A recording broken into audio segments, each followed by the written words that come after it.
been about 4 years since my very first upload on this channel, and I've gone through a lot of trials and errors. And I thought it'd be great, since this channel just hit 10,000 subscribers, it'd be a good time to talk about the 10 things I wish I knew before opening up this YouTube channel.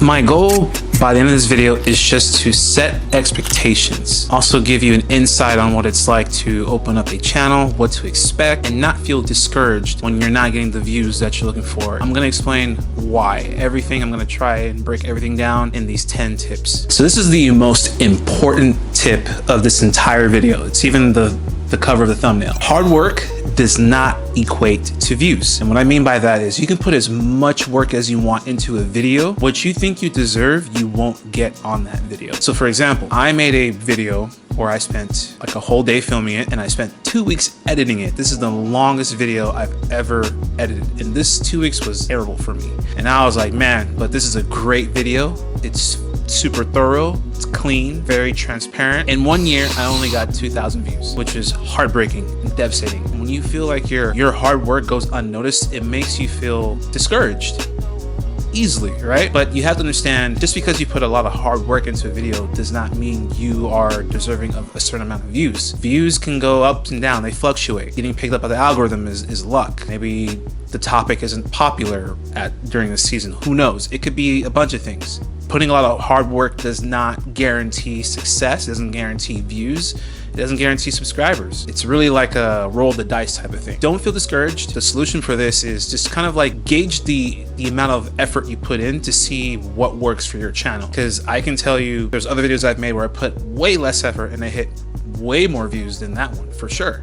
Now, this is something people don't really talk about a lot. I think all my topics are pretty fresh ideas that I don't really see a lot of people talking about. But in this second tip, the question of quantity over quality or quality over quantity. And I would say quantity over quality, but in the beginning. What I mean by that is you can have a channel of whatever you want. I specialize in travel, information, guides, foods, all of the above. Throughout this journey, I film with like a DSLR versus like a GoPro and a drone, of course. I wanted to really focus on quality and show people that I stand out amongst my competitors in the same space. But to make these videos, it takes a long time to film. It takes a long time to edit. I used to edit around 7 hours. I would put out like maybe 1 or 2 videos a week while I was traveling and making these videos. And what I noticed is like these videos don't really get pushed. I don't see any traction.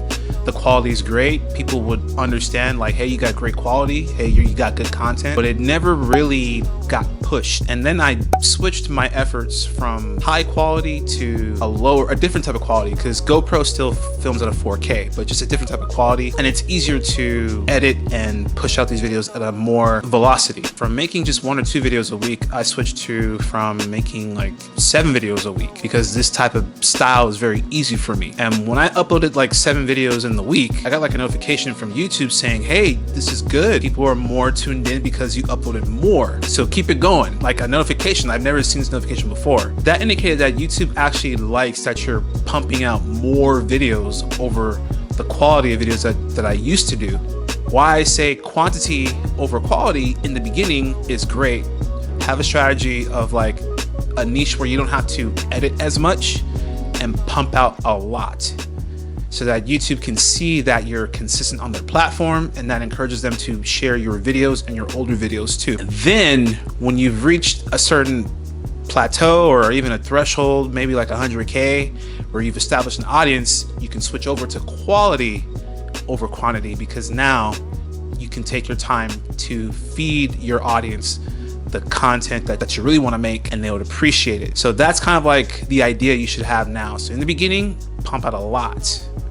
You gotta pump out a lot, but then over time, you want to switch over and take your time to make some really good quality videos for YouTube. With that being said, I've been traveling around the world for 3 years, and I couldn't have done it without this travel medical insurance. I want to thank today's partner, Safety Wing. Safety Wing has 2 programs, the Nomad Health and Nomad Insurance. Nomad Health is a global health coverage for remote workers and digital nomads. Nomad Insurance is designed for anyone traveling outside of their home country. Safety Wing's Nomad Insurance and Nomad Health plans offer worldwide coverage in over 180 countries. series. No pre-approval.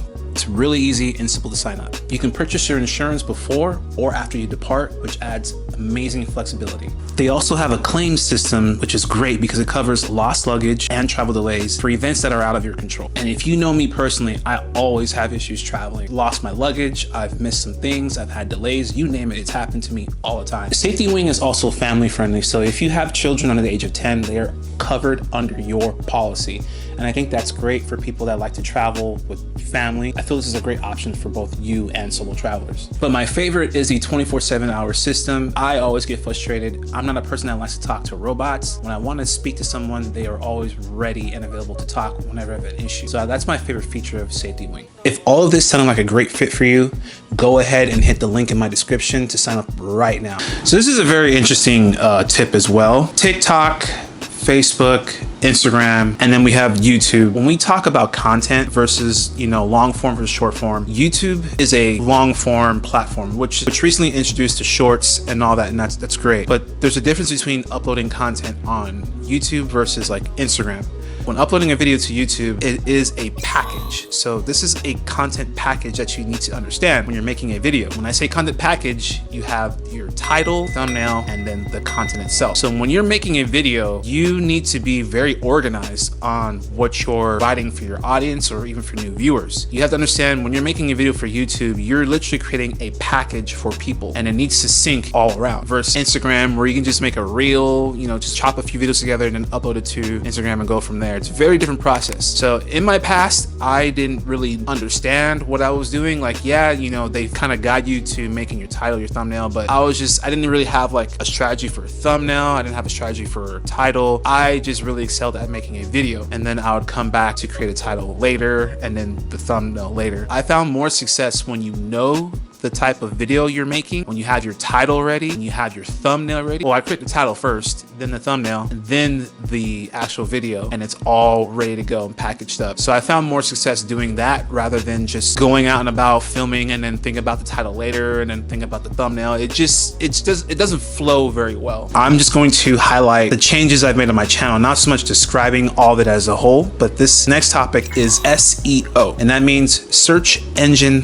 optimization. I want you to understand that YouTube is a search engine. The same way people search on Google, people search on YouTube. The type of videos you find is all by ranks amongst that topic. How can people discover your video under the search terms that they're looking for? I didn't know much about SEO. I would just title my videos based off of like what I've seen other people title their videos, whatever, or just like a very clickbait title, lowered my probability of finding success or even lower probability of people searching me or discovering my channel for that same topic. Because you can have a great video, a great thumbnail, but if people can't find your video, it's pretty much a dead video. When you put your key terms in the titles, also put it in the description. That's what I didn't do before, and that's what I saw when you search up certain videos. I think that's something a lot of people aren't doing, and I think that's something you should all implement when you create your videos. Again, this is a very blanket acronym where it's very multi-layered. There's a lot to talk about when we bring in the topic of SEO. Now, this next tip is all about the journey and the process. It's all about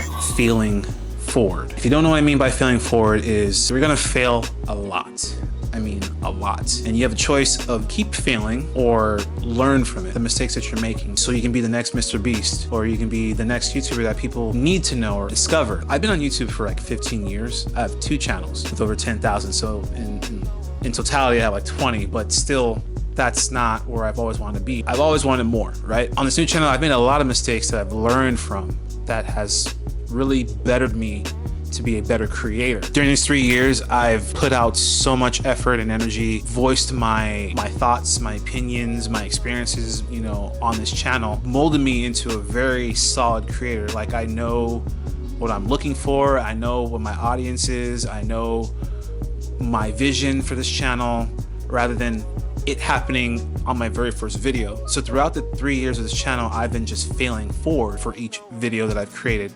And each video, I've tried many different things.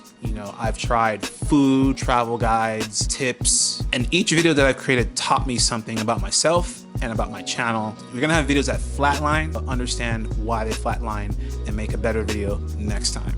This next tip, I learned right off the bat that editing is not content. So let me just say, like, I have a background in special effects. That's actually how I started my first YouTube channel. I used to make all kinds of effects on YouTube, and that's kind of just different. What I'm trying to say is I thought I could catch people's attention because I have experience in editing. I have a one-up on other people because I understand editing a lot more than the next average blogger or whatever like that. So I thought I would catch people with my flashiness, crazy transitions. But I realized, like, all that flashiness and sharp titling, whatever, that's not content.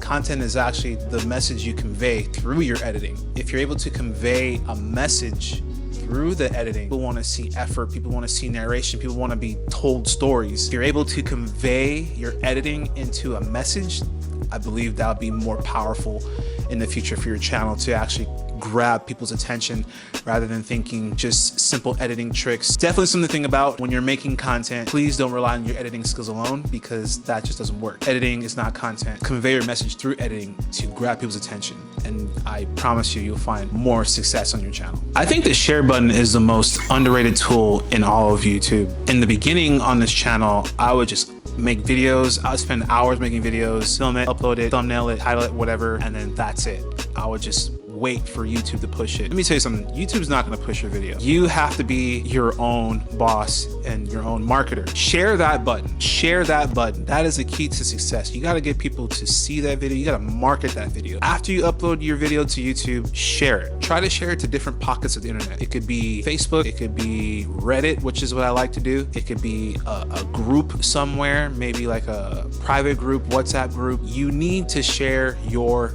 videos, because once you upload it to YouTube, it's gonna take a long time for YouTube to find the right audience for that video. So you don't need to wait on YouTube to share it. You need to share your own video. And that's why I feel like that button's very underrated, because in the beginning, I wasn't sharing my videos. But the moment like I upload my videos, I would try to find different places to share it that actually matches the criteria of the content. And I found more success by sharing it with other platforms. Share that video, friends, family, whatever. You gotta get it in front of people's eyes. You gotta market that video everywhere. So take that from me, please. When you upload your video, share. Man, this topic actually kind of hits home, because this topic, when presented to people, would they continue making a YouTube if they knew YouTube is the long game? So when I opened my channel, I initially knew that YouTube would be the long game, at least for me. You know, I'm not some hot girl with a nice body that can make videos and get tons of views in just less than a year. You know, I knew that someone like me would have to put in a lot of hard work to kind of climb the ladder on this platform. YouTube is not a place where you can make quick money. It's not going to be a side hustle. You're going to have to work really hard, but the reward is just as great if you succeed. YouTube is the long game. And when I mean the long game, this is not going to be a walk in the park. You're going to have to grind for the first year to get monetized. Even when you get monetized, you're not even going to make pennies. If you think you're going to make it rich, if you think you're just going to go viral and then your life's going to change, if you think you're going to make a couple videos and that's it, don't even waste your time opening up a YouTube channel. This is the long game. I got a comment on one of my recent videos. What did he say? Yeah, that's what he said. So pretty much study the market. My niche is in travel. What I'm selling is the experience. You know, my videos I want people to see me before they see anybody else, because that's what I'm selling. I'm selling the experience through my perspective. But obviously my videos aren't doing that great. In my space, there's a lot of like couples, interracial couples. There's a lot of black creators too. They're just not being shown in the forefront. In this travel space, it's all about selling the fantasy. It's all about selling the location. It's about, I need to study the market in order to find out what works for my channel. That's what he was saying. So he wanted me to implement beautiful women in my videos, because in the travel space, there are a lot of like, you know, guys all over the world, or even women all over the world within the space. You know, this is how people get viewers, how they get subscribers. He was suggesting that if I had a beautiful girl in my videos, it would encourage people more to discover me as a creator. As that might be true, yes and no. It's not always the case. You don't want to just go in blind. You kind of also want to have an idea of your target audience. I've created a YouTube channel where I'm selling the experience. I'm selling stories, I'm selling food videos. What kind of audience would want to listen to my content or even watch my content? So study the market to where it can benefit you. You're just not making videos to where it just goes nowhere. Like, that's the best way I can describe it. And the last and final tip, which I saved for last, I think is a very good topic and very fresh and new. Don't take the shortcut. And so what I mean by that is YouTube has implemented a new shorts channel for YouTube, and it's, you know, I think their answer to TikTok videos, their answer to Instagram Reels. I have really thoroughly looked at YouTube Shorts. I actually have a whole separate channel just for my shorts because I've learned a lot of things on how it works on my previous channel and how it kind of confuses the analytics. So when I say don't take the shortcut, is if you have a channel on YouTube and you've predominantly been making long form videos, stick to long form videos on that channel. When you upload shorts to that channel, it really confuses the analytics. It's just a bad thing. YouTube Shorts will entice you with a lot of subscribers. You know, you can literally grow 100K with just shorts alone. I've seen it all over. But the problem is YouTube Shorts subscribers, when you are getting those subscribers for shorts, they don't transition to long form. You can have a channel of 100,000 subscribers just on shorts, but if you make a long form video, they're not gonna see it. I don't know why. That's just something weird about YouTube. They need to fix that. Instead of uploading shorts, create a whole new channel and just put it there and keep it separate from your long form. Or if you want to go that route, go ahead. In the end, the real moneymaker is long form videos. It's always been. You're gonna make more money on long form. The money is in long form. Shorts, they don't really pay. But if you wanna rack up on subscribers, that's totally fine. But then again, like, you have a pretty much a dead channel that you've put all your long form effort into this channel, and then now you have a bunch of short subscribers, and when you upload videos on long form, no one's watching it.